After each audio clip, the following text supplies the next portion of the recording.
Mirinja valley বাংলাদেশের প্রাকৃতিক সৌন্দর্যের এক অদ্ভুত মায়াজাল।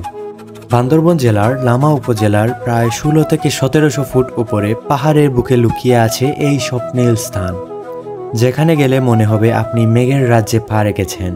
চারপাশে শুধুই মেঘের আনাগোনা। ঠান্ডা হওয়া আপনার শরীর ও মনকে এক অদ্ভুত প্রশান্তি এনে দিবে। আজ আমরা বেরিয়ে পড়েছি সিলেট থেকে মিরিঞ্জা ভ্যালির পথে। কেমন হবে এই ভ্রমণ, কিভাবে পৌঁছাবো, কি দেখব, সবকিছু জানাবো আজকের ভিডিওতে। চলুন শুরু করা যাক আজকের মেঘ ছোঁয়ার গল্পে।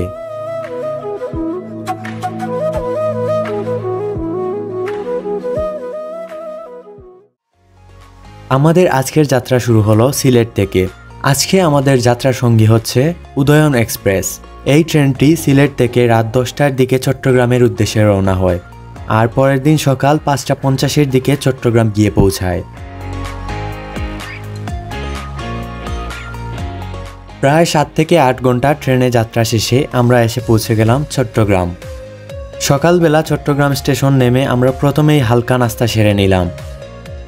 এরপর একটা লোকাল বাসে করে রওনা দিলাম নতুন ব্রিজের উদ্দেশ্যে।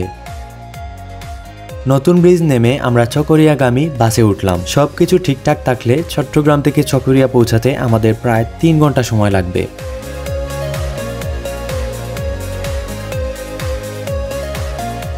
চকরিয়া বাজারে পৌঁছে সেখানের চাঁদের গাড়ির টিকিট কাউন্টার থেকে আমরা মিরিঞ্জা ভ্যালির টিকিট সংগ্রহ করলাম। যেহেতু এটি একটি লোকাল গাড়ি, তাই এটির সার্ভিসও সাধারণ মানের হবে, এটাই স্বাভাবিক। পাহাড়ি পথে সাপের মতো আঁকা বাঁকা রাস্তা দিয়ে যাত্রা করতে করতে আমরা পৌঁছালাম ইয়াংচা চেকপোস্টে। সেখানে আপনার এনআইডি কার্ড অথবা জন্ম নিবন্ধনের ফটোকপি জমা দিতে হবে। এরপর আবারও পাহাড়ের অপরূপ সৌন্দর্য উপভোগ করতে করতে আমরা পৌঁছে গেলাম মিরিঞ্জা বাজারে। এখান থেকে আপনি উপরে যাওয়ার জন্য চাঁদের গাড়ি পেয়ে যাবেন, এছাড়াও মোটরসাইকেল পেয়ে যাবেন, এছাড়াও আপনি হেঁটে যেতে পারেন। কিন্তু আমাদের টিম মেম্বারদের হাঁটাতে অ্যালার্জি আছে, কিন্তু তাদের যেটাতে অ্যালার্জি সেটাই আমার নেশা। তবে কি আর করার, তাদের সাথে তর্ক করে আমি আর পারলাম না, আমাদের সবাইকে চাঁদের গাড়িতে রওনা হতে হলো।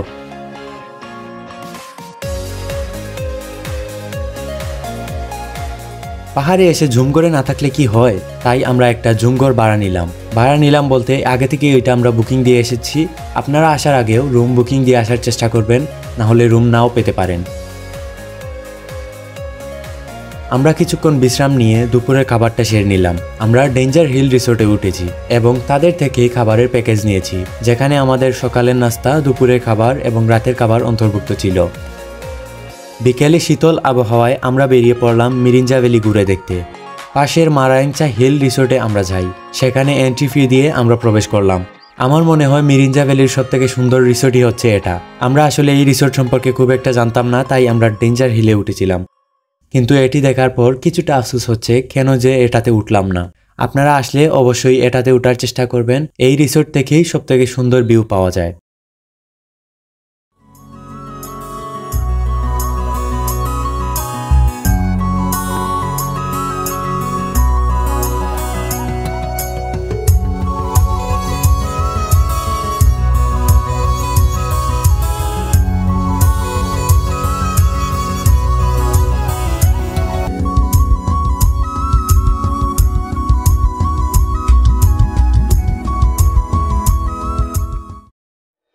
সন্ধ্যা নামার পরও আমরা মারাইংচা হিল রিসোর্টের মোহনীয় সৌন্দর্য উপভোগ করতে ব্যস্ত ছিলাম। পাহাড়ের চূড়া থেকে নেমে আসা শীতল বাতাস, চারপাশের নির্জনতা, সব মিলিয়ে এক অপরূপ অনুভূতি। আস্তে আস্তে রাতের অন্ধকার নেমে আসছে এবং তারই সাথে সাথে আমরা পৌঁছে গেলাম আমাদের রিসোর্টে। এবার আমাদের রাতের খাবারের পালা। আমাদের রাতের খাবারে ছিল বারবিকিউ চিকেন। খাবারের পর্ব শেষ করার পর আমরা সবাই মিলে আড্ডা আর গল্পের আসরে বসে গেলাম। এই মুহূর্তগুলো এতটাই প্রাণবন্ত ছিল যে ভিডিও করতেই ভুলে গেছিলাম। ভিডিওর মাঝখানে আমাদের আজকের ট্যুর পার্টনারদের সাথে পরিচয় করিয়ে দিই। প্রথমেই আছি আমি, মাহবুব সাদি। আমাদের সাথে আছে রাফি, দিহান, জুহিল, তানবিদ এবং নাহিদ।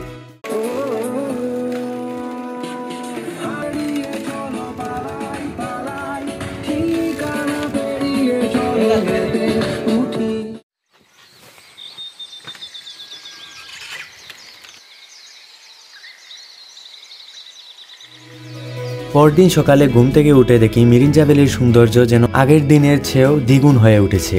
দূরের পাহাড়ের মাথায় সোনালি রোদের ঝলক, পাখিদের কিচিরমিচির আর ঠান্ডা বাতাস সব মিলিয়ে এক অদ্ভুত অনুভূতি যা কখনোই মুখে প্রকাশ করা সম্ভব না। সকাল সকাল আমি একাই বেরিয়ে পড়ি মিরিঞ্জা ভ্যালি ঘুরে দেখতে। কালকে আমাদের এই সাইডটাতে আসা হয় নাই।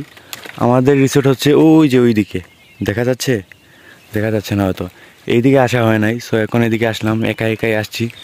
অ্যান্ড ভিউটা জাস্ট অস্থির, সেরা একটা ভিউ। বাট আমার ছবি তোলার মতো কেউ নাই, একাই ভিডিও করছি।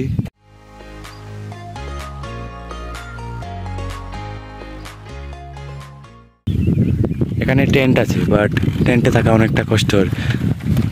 যারা আসলে অ্যাডভেঞ্চার করতে চান তারা টেন্টে থাকতে পারেন। টেন্টের ভিতরে মারাত্মক গরম। দাঁড়ান একটু ভিতরে ট্যুর দিই আপনাদের। এই সাইডে একটা বারান্দা টাইপের আছে, আর কিছুই নাই। আর ভিতরে একটা রুম, এখানে 2-3 জন থাকতে পারবে। 3 জন থাকতে পারবে, ছেলে হলে 3 জন থাকতে পারবে, বাট 2 জন হলেই পারফেক্ট হয়। আর এই সাইডে বারান্দায়ও থাকা যাবে একজন।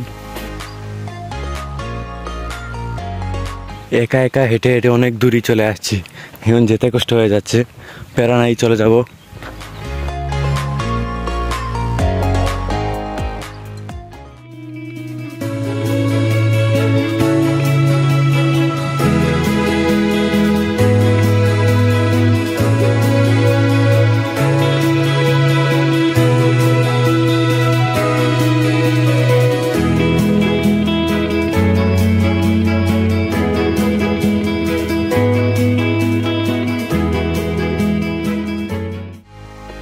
সকাল 10টা নাগাদ আমরা রওনা হলাম চকরিয়ার উদ্দেশ্যে। মিরিঞ্জা ভ্যালির উপর থেকে আমরা একটি সিএনজি নিয়ে নিলাম, যেটা আমাদের একবারে চকরিয়া পৌঁছে দেবে। এবং চকরিয়া থেকে আমাদের পরবর্তী গন্তব্য হলো কক্সবাজার। তবে সে গল্প থাকবে আমাদের পরবর্তী ভিডিওতে। পরবর্তী ভিডিও আসার আগ পর্যন্ত ভালো থাকবেন, সুস্থ থাকবেন। আল্লাহ হাফেজ।